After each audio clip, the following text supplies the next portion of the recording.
Il a toujours voulu qu'elle se maquille et qu'elle ait les cheveux bien coiffés si elle quittait la maison pour aller quelque part. Elle pensait qu'il voulait la féminiser et lui donner confiance. Mais ensuite, il a commencé à contrôler les moments où elle pouvait conduire sa propre voiture ainsi que leur argent. Et ce n'était que le début de ce qui finirait en une dévastation totale.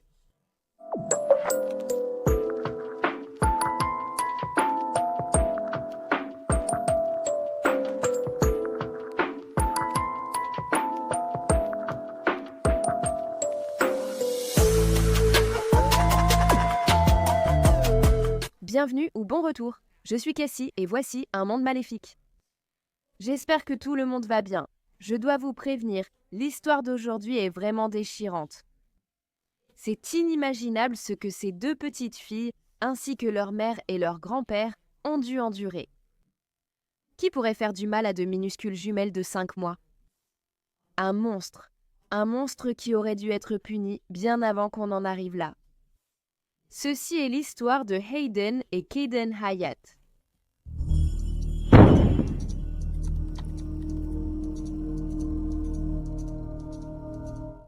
Hayden Rose et Kayden Reese Hyatt étaient des jumelles nées de Megan Hyatt et de son petit ami, Gwen Wilson, également connu sous le nom de Rush, à Jacksonville, en Floride.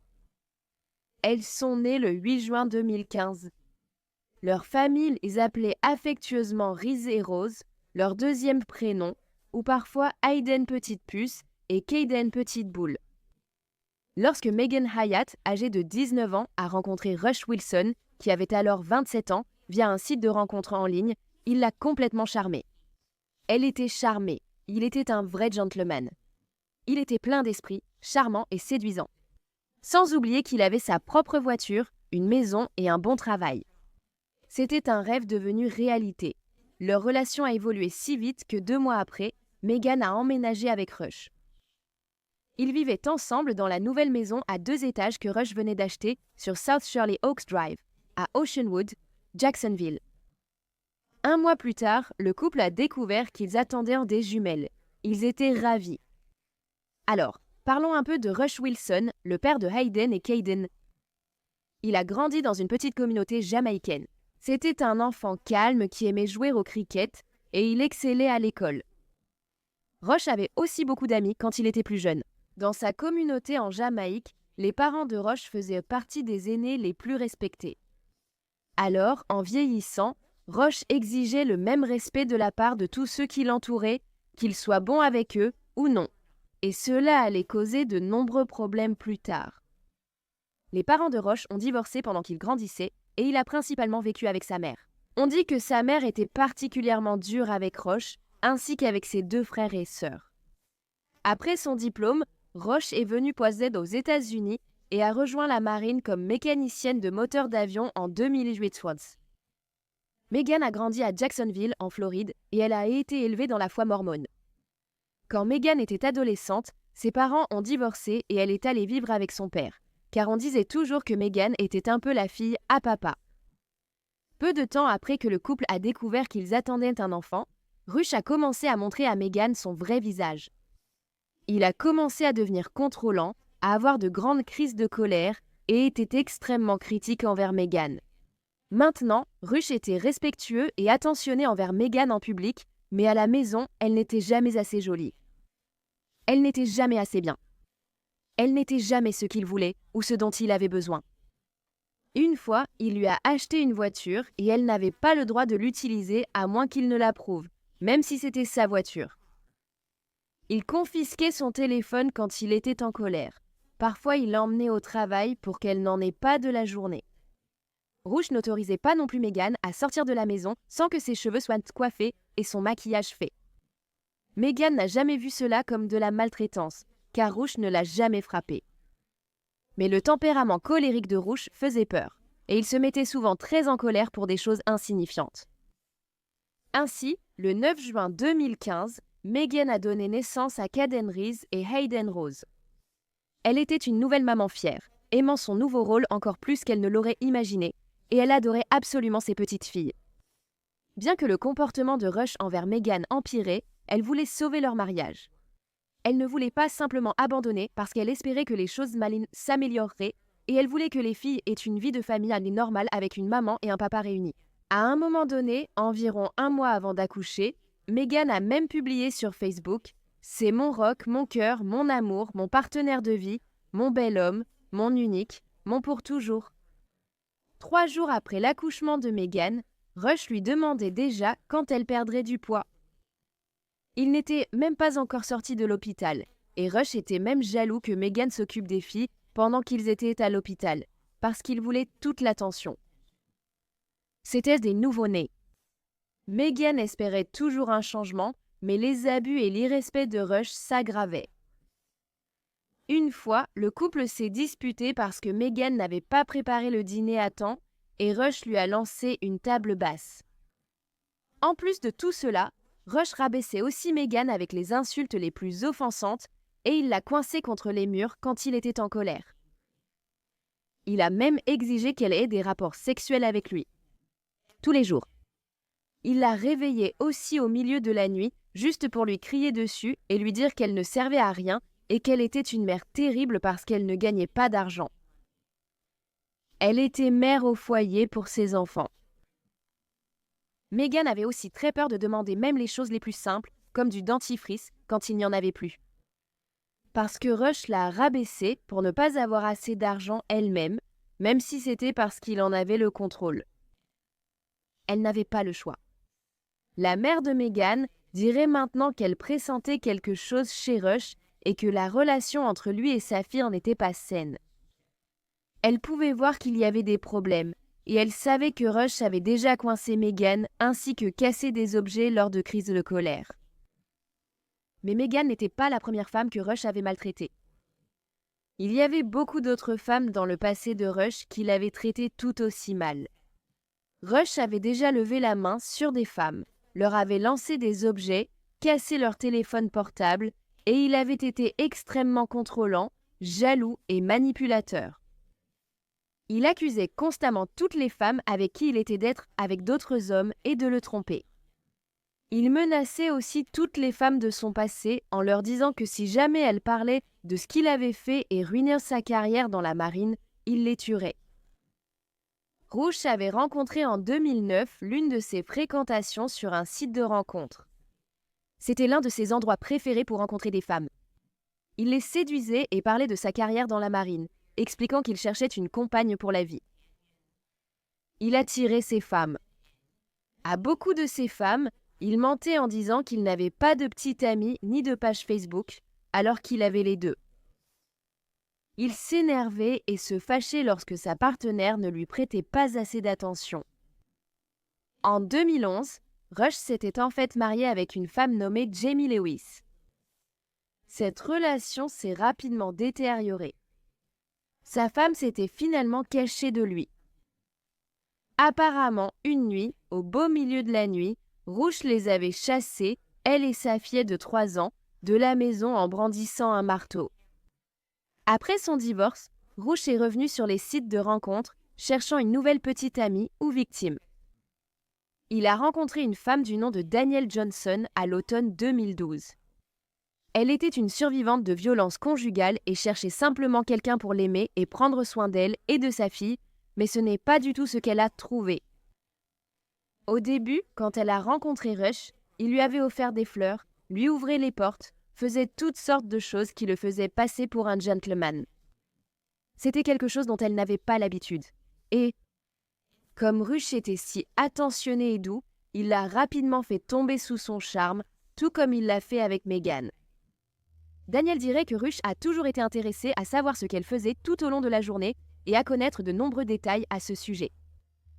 Elle ne s'est pas rendue compte que ce n'était que le début de sa tentative de la contrôler.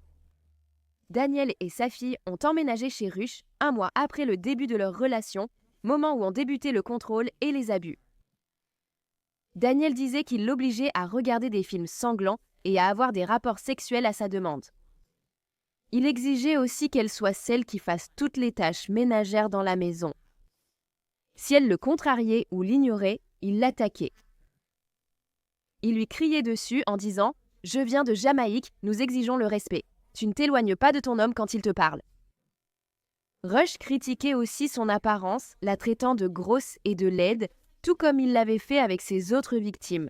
Mais Danielle a décidé de rester avec Rush parce qu'elle pensait qu'il y avait une chance qu'il redevienne l'homme qu'elle avait rencontré et dont elle était tombée amoureuse.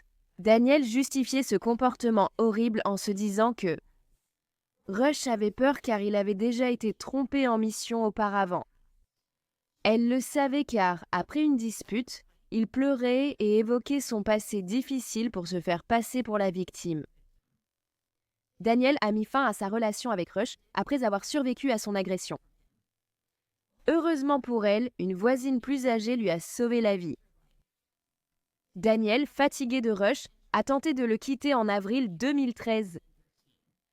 Mais Rush n'a pas accepté cela, alors il a attrapé Danielle par les cheveux et l'a traînée dehors dans la rue. Il faisait très froid dehors et Danielle portait seulement une culotte et un débardeur.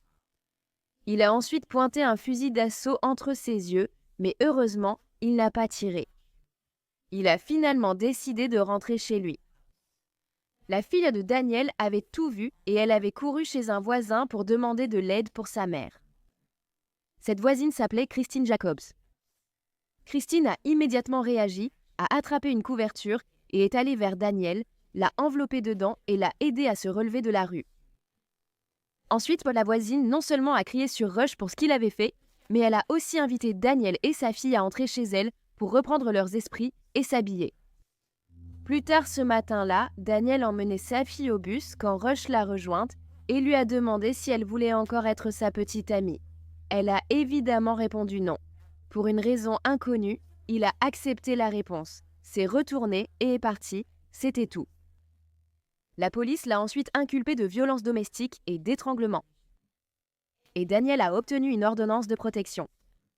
Hélas, ces accusations ont été ramenées à un simple délit.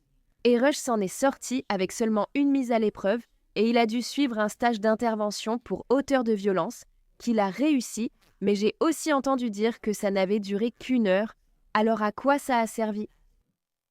Le bureau du procureur de l'État a déclaré que Danielle avait accepté de réduire les accusations contre Rush à un simple délit parce qu'elle ne voulait pas nuire à sa carrière dans la marine. Ce n'était pas du tout vrai. Donc, l'une des ex-petites amies de Rush s'était en fait opposée à lui après qu'il l'a attaqué et lui a pointé un fusil dessus en 2014. Elle lui avait en fait tiré dans l'aine pendant la lutte. Elle a ensuite été poursuivie au pénal et risquait une peine de prison, même si c'était elle qui avait été attaquée en premier. Ce n'est que plusieurs mois plus tard que les procureurs ont abandonné les charges après que son avocate les ait convaincus qu'elle avait agi en légitime défense. Donc, le long passé de Rush à être contrôlante et abusive dans ses relations n'a clairement fait qu'empirer avec le temps. Et étant donné que sa dernière relation avant Meghan s'était terminée violemment, ce qui attendait Meghan lorsqu'elle décida, un jour de novembre 2015, de quitter Rush pour de bon, allait être son attaque la plus sauvage et atroce à ce jour. Donc, le 13 novembre 2015, Rush est parti travailler et Meghan a décidé de passer à l'action. Elle allait prendre Hayden et Kayden et quitter Rush pour de bon cette fois-ci. C'était sa 3e tentative de quitter Rush, mais auparavant, il l'avait convaincue de rester avec de belles paroles. Mais cette fois, elle en avait assez. Elle partait. Rush était alors en service à la base navale de Jacksonville. Alors Meghan a appelé son père, Travis Hyatt, ainsi que sa meilleure amie pour qu'ils viennent l'aider à faire ses valises. Et Meghan a pris la malheureuse décision d'appeler Rush et de lui dire qu'elle allait partir. Il était furieux et il a commencé à dire toutes sortes de choses horribles à Meghan, allant même jusqu'à dire à un moment donné qu'il la tuerait. Mais ensuite, au milieu de ses hurlements contre elle, il a commencé à demander s'il pouvait voir les filles une dernière fois. Meghan a dit qu'elle attendrait là jusqu'à la fin de son service pour qu'il voie les filles et leur dise au revoir. Mais en réalité, elle n'avait absolument pas l'intention de faire ça. Elle ne comptait pas du tout le faire. Elle allait prendre ses affaires et partir de là. Mais alors qu'elle était en train de mettre ses affaires dans des cartons, Rush décida de quitter son poste plus tôt, sans permission, et il rentra chez lui en vitesse. À son arrivée, Meghan a aussitôt vu qu'il était furieux. Alors Meghan, essayant de le calmer, lui a demandé s'il voulait entrer dans la maison avec elle et donner à manger aux filles. Il a accepté, ils sont entrés, Puis Meghan a demandé à son père de sortir pour parler en privé. Son père a dit « Bien sûr, mais je reste derrière la porte si besoin ». Meghan et Roche ont parlé pendant qu'ils nourrissaient les bébés, mais Roche était tellement bouleversé qu'il tremblait violemment. À tel point que le biberon entrait et sortait de la bouche du bébé qu'il nourrissait. Il n'arrêtait pas de supplier Meghan de rester. Elle a refusé. Puis, à un moment donné, il a demandé à Meghan « C'est tout ? Donc c'est fini ?» Et Meghan a répondu « Oui, j'en ai fini. » Il s'est alors levé brusquement du canapé, est allé vers le placard, a attrapé son AR-15 et a dit à Meghan « Je vais te montrer ce que ça veut dire. Fini. » Rush a dit à Meghan qu'elle allait regarder son père mourir.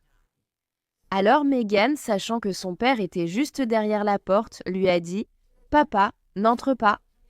Papa, cours, n'entre pas. » Mais son père, étant le père protecteur qu'il était, a immédiatement voulu entrer pour s'assurer qu'elle allait bien. À ce moment, Roche a crié « Regarde ton père, regarde-le !» Et puis il a tiré sur le père de Meghan. Ensuite, Roche a déplacé le canon de l'arme et l'a pointé directement sur Meghan, qui tenait les flèches dans ses bras. Meghan a détourné la tête des filles de Roche pour qu'elles ne puissent pas voir ce qui se passait. Mais il a ouvert le feu. Les 2 nourrissons, qui pleurèrent de terreur, ont été touchés à l'arrière de la tête. Et leurs pleurs se sont instantanément arrêtés. Meghan a été touchée 7 fois au total. Au visage, au poignet, au milieu du corps et à la jambe. Même après tout cela, Meghan était encore en vie, mais elle devait faire semblant d'être morte parce qu'elle savait que Rush reviendrait la chercher s'il pensait qu'elle était encore en vie. C'est donc ce qu'elle a fait jusqu'à ce que Rush sorte de la maison et retourne les R15 contre lui-même. 15 contre lui-même. La meilleure amie de Meghan a réussi à s'échapper pendant toute cette épreuve. Après que Rush ait éliminé tout le monde, y compris lui-même, Meghan a dû ramper à travers le sang qui recouvrait le sol jusqu'à son père, qui s'accrochait encore à la vie. Son père a pu lui parler et lui dire à quel point il l'aimait. Il a également affirmé que depuis le paradis, lui et ses petites filles veilleraient sur elle et la famille. Il a aussi demandé à Meghan de dire à son jumeau combien il l'aimait. Meghan s'est en fait allongée sur son père pour essayer d'arrêter l'hémorragie, mais malheureusement, c'était trop important et il est décédé lui aussi par la suite. Bien que touché par 7 balles, Meghan a réussi à saisir le téléphone de son père et a appelé le 911. Heureusement, son ami avait déjà fui, s'était réfugié chez un voisin et avait également contacté le 911.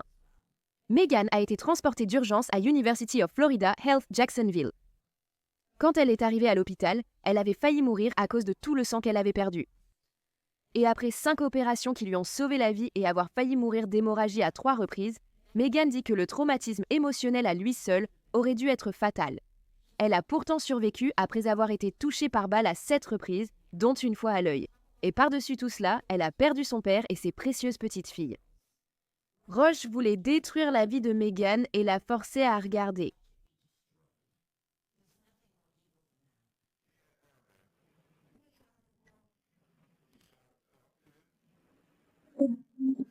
Stéphane Vert dit que l'ami de Meghan Hayat était déjà au téléphone avec le 911 quand elle a sonné à sa porte. J'ai entendu mon amie Nell crier et son père ranger des affaires dans le camion et il a entendu crier. Alors il est entré à l'intérieur et je l'ai entendu crier « Papa, n'entre pas ici ». Et puis les coups de feu ont R et E, N, T, I et je ai vu son père tomber. Allongée parmi les corps de ses proches, Meghan Hayat a réussi à atteindre un téléphone et à appeler le 911. Mon ex-femme m'a tiré dessus, ainsi qu'à mes jumeaux, mon père et ma meilleure amie. La police a été appelée. Mon père se vidait de son sang, ma meilleure amie aussi, je crois, et mes enfants étaient morts. On peut entendre le moment où la police arrive alors qu'elle est encore au téléphone avec le 911.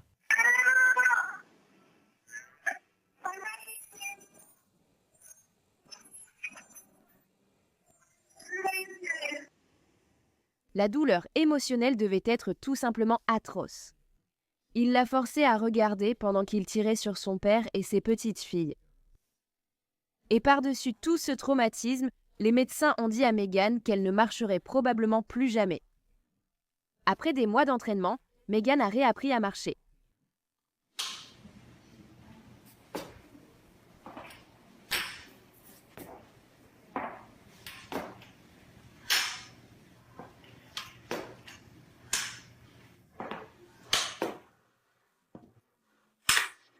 D'accord, génial.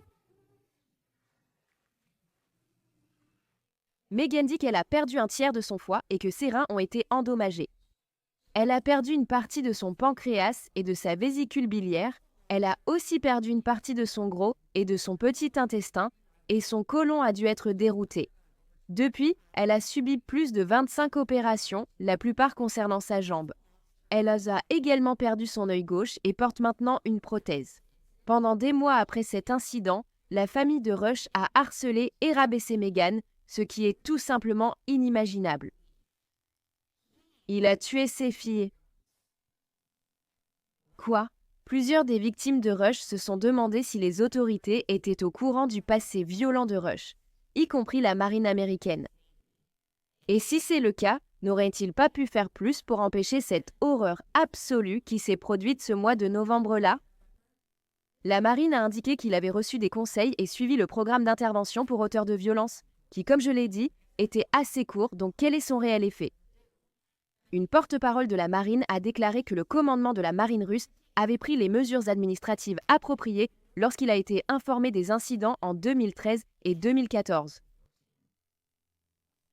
Megan pense que la marine américaine aurait pu faire plus pour empêcher cette tragédie et elle a intenté un procès contre eux. Elle s'est demandé pourquoi personne n'avait appelé la police alors qu'ils avaient clairement entendu Rush dire au téléphone qu'il allait tuer Megan, car Megan a entendu des gens en arrière-plan dire à Rush de raccrocher. Le dossier de Megan demandait une indemnisation pour douleur, souffrance et frais médicaux. Megan, rassurée par sa présence en service, a fait ses bagages et est partie. Mais elle veut savoir pourquoi, ce jour-là, il est parti sans autorisation avant la fin de son service et personne ne l'a prévenu. Mais ce jour-là, personne ne l'a arrêté, pas plus qu'on avait arrêté Rush auparavant, malgré tous ces signaux d'alerte. La plainte de Megan, ainsi que sa version modifiée, ont été rejetées. Dans la réponse du tribunal pour Megan Hyatt contre les États-Unis d'Amérique, l'explication inclut ceci. En Floride, il n'existe aucune obligation légale pour une partie de contrôler la conduite d'un tiers afin d'empêcher un préjudice à autrui. Megan Hyatt a décidé de ne pas faire appel. Megan Hyatt, qui vit maintenant avec un trouble de stress post-traumatique, conseille à ceux qui se trouvent dans des situations similaires de partir dès maintenant. Videz votre compte, ne vous souciez pas de vos affaires. Sortez-vous de là, tout simplement. Vous pourrez acheter une nouvelle télé. Vous pourrez acheter un nouveau matelas. Ne t'inquiète pas pour ces choses-là. Et grâce à de nombreux dons généreux, Megan a pu enterrer Hayden et Kayden dans de magnifiques cercueils blancs à côté de leur grand-père, Travis Hyatt, au cimetière de Ponte Verde à Palm Valley, en Floride. Leurs funérailles ont eu lieu à l'église de Jésus-Christ des Saints des Derniers Jours à St. John's, en Floride. Megan se rend maintenant tout le temps au cimetière où elles sont enterrées et s'assoit pour lire des histoires aux filles. Mais elle dit que c'est tellement triste qu'elle ne pourra jamais leur donner leur première bouchée de bouillie de riz, ni entendre leur premier maman ou leur premier rire. Depuis lors, Megan est devenue une grande défenseur des victimes de violences domestiques et elle dit aux autres que la maltraitance n'a pas besoin d'être physique et que d'autres formes de maltraitance peuvent aussi devenir physiques. Elle a une forte présence sur les réseaux sociaux où elle aide les autres et chaque jour, Megan veille à ce que ses filles et son père ne soient jamais oubliés.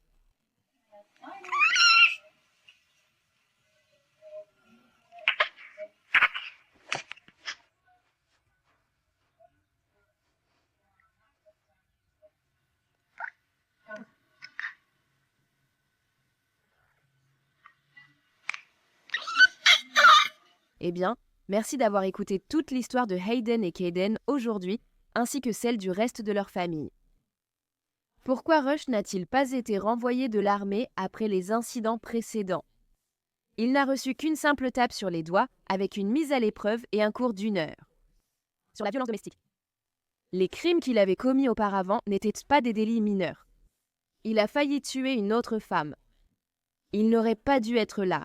Et comment quelqu'un peut-il tuer ses nouveaux bébés sans défense juste pour se venger de leur mère ? C'est l'une des choses les plus ignobles et sans cœur que j'ai jamais entendues. Megan est une femme extrêmement forte et incroyable. À sa place, je ne pourrais pas le faire. Elle aide désormais aussi les autres, ce qui est incroyable.